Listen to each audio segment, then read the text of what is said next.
There's the good ship Literacy settling in the still placid waters of the bay, waiting for the captain's command. Well, we have two Aesop's fables for you today.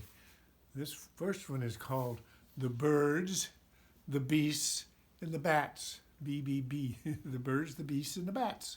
So, the birds waged war with the beasts, and each party were by turns conquerors.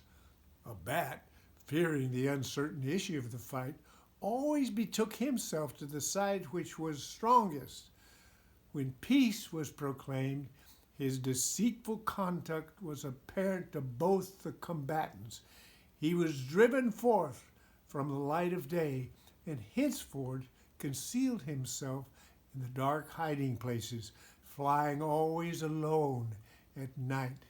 So that teaches you something about bats, doesn't it? And beasts and birds. So what's the moral of that story? The moral of that story is those who practice deceit must expect to be shunned, which means not made friends. So the poor bat was all alone. So here now is the second Aesop fable, and it is called The Charcoal Burner and the Fuller. Well, a charcoal burner is a person who takes wood and heats it and heats it and heats it so that it turns into charcoal, which can be used to make for fires in the fireplace. And the fuller is a person who whitens wool or lightens wool with by beating it or by soaking it in chemicals. So there they are, the charcoal burner and the fuller. A charcoal burner carrying on his trade in his own house. One day he met a friend, a fuller, and entreated him to come and live with him, saying that they should be far better neighbors and that their housekeeping expenses would be lessened. The fuller replied, "Oh, well, this arrangement is impossible as far as I'm concerned.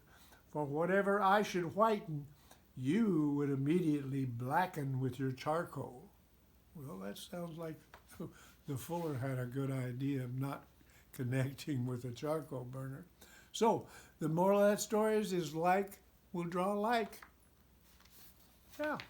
So now, lads and lasses, run down, get a book, come up, and sit on the deck of the good ship Literacy in the bright sunshine and read to one another, because what?